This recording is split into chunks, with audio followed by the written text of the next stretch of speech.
What's good, YouTube and Twitch, and welcome to the house. We have a live video, react anytime, to new World Legacy lore from the Albaz structure deck. And I must say, it actually looks like Albaz has Trishula armor, so I was freaking out. Maybe they tied them to the DT lines. Highly doubt that, but I do have the resident expert in actual lore for all things World Legacy. So let's take a look. And they also have 5 tokens here, which is awesome. I want more RNG and structure decks like the Charmer structure deck.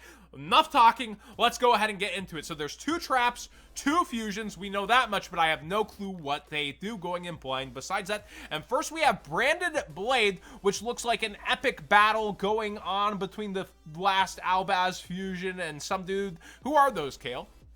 That would be the new Big Changus, not the one that we recently have that's currently legal in the TCG, but the fresh guy who's like, oh, did your opponent take battle or effect damage? Banish a card. Goodbye. Do you have the name off the top of your head or no? No, I do not. Okay. So we've got Branded Blade, normal trap. You can only use one of the first and second effects of this card's name per turn and only once that turn. Wow, so it's the ultimatum. You must use only one of these effects, and you can't use the other this turn. Banish any number of branded spell/traps from your graveyard. Special summon that many Ice Blade tokens. Dragon Dark level 8, 2,500, 2,000. Hold up. It doesn't say it must be in defense or anything either. That's actually kind of pog. It's not a continuous or anything, so like you just have to decide. Oh, then it's a banish from graveyard effect, so they just don't want you using both in the same turn. You can banish this card from your graveyard, target one of your banished Fallen of Albaz or monsters that specifically list this card in their text, and add it to your hand. So it can't actually fulfill its other effect also because it's only doing Spell and Trap, so you need another card to end up banishing it, which should be easy-ish in Yu-Gi-Oh! But when it comes to the first effect, that's actually kind of insane. Has there ever been something that just summons that many big tokens with 0 restrictions on what they can do, etc.? I mean, you still have to get to a grind state. It still has to be specifically branded spell and traps, which so like Nadir Servant wouldn't count, right? But other things would count. That's Searing Firewall is the only other card that comes to mind that does such a thing. Banish any number of levels from your grave, especially summon an equal number of level tokens. Yeah, but like they're not near this huge, right? The chunky. Nope, they're not. They're baby level 1, 0 attack, 0 defense. These tokens right here, they fulfill almost every requirement for all the other Albaz fusions. All right, Brandon Condemnation. Yo, that sounds like the good old church still getting involved in the Lord. And there we have Sword Soul versus, who is that? Is that that's the Despia version of the evil guy, right? Yes, that's the fresh Despia monster. I don't have his name up. All right, we got a counter trap. You can only use one of the first and second effects of this card's name per turn and only once that turn. Again? Well, it's probably a banish effect again, right? When a spell/trap card or monster effect is activated that includes an effect that special summons a monster or monsters, return a fusion monster that lists Fallen of Albaz as a material to the extra deck, 1 you control, or 2 from your graveyard. Interesting. And if you do, negate the activation, and if you do, destroy that card.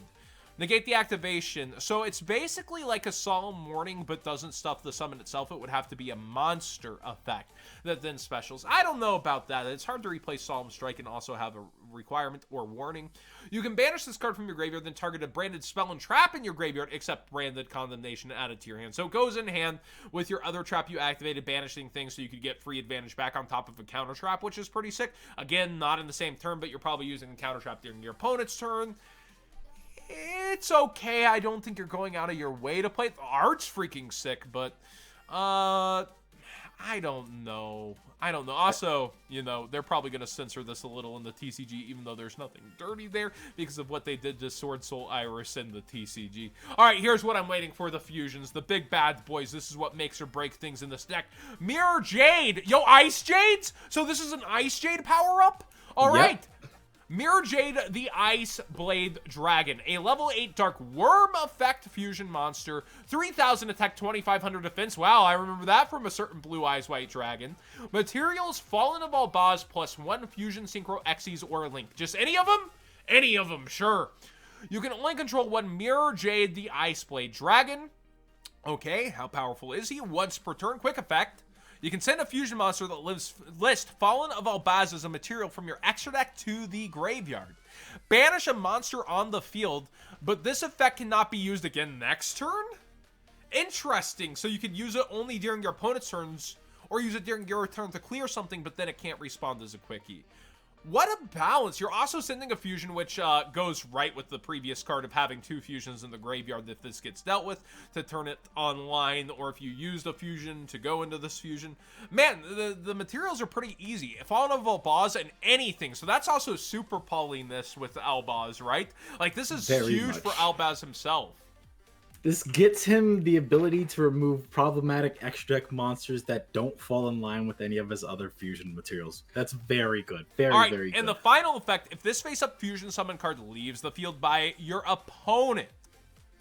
So does that would include battle, right? By opponent. I get that might this counts battle, card effect, being tributed for an effect, or summon. That's pretty interesting wording, yeah. You can activate this effect, destroy all monsters they control during the end phase. Yo, a timer clock. I mean, I guess you could put things up on the board that can't be destroyed, like Dragoon in theory, but like, or things that can come back like the Destiny Phoenix, but that's a pretty darn good effect. It's like, yo, if you don't deal with me this turn, you're done, kid. And I have a quick effect to make things harder to take care of me. That's cool. And the final fusion here, that is a really cool card art. I'm trying not to curse. That goes with the magic keys a little bit, right? It looks like. Magic or am I key? reaching? The magic key guy that kind of looks like... I think I'm reaching. Rubellion the Divine Flame Dragon is a level 8 light dragon fusion effect monster, 2,500 in the defense 3,000. 1 dark monster and any Fallen of Albaz. So there's another attribute there. You can use the effect of this card's name once per turn. If this card is fusion summoned, you can discard a card and fusion summon a level 8 or lower fusion monster from your extra deck, except for himself, by shuffling the fusion materials listed on the deck from among your cards on field, in your graveyard, and or face-up banished cards. But for the rest of the turn, that card can't attack, and you can't special summon monsters from the extra deck except fusion monsters. So you get fusion locked, which, I mean, in the deck you can get completely out of extra deck locked, and I think that's decent to have as an option. What do you think?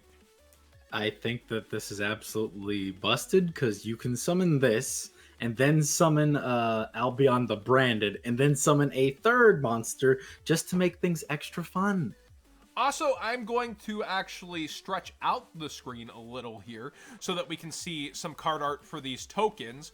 And this is them. It looks like he's eating, but they're being sad eating over a victory here. Slash, yeah, she's eating too. Oh, it's a little smile. It's not as sad as I thought. She's kind of smiling, but this is after a hard-fought battle. So it's just an awkward time of them together getting to know each other, I guess. Yes.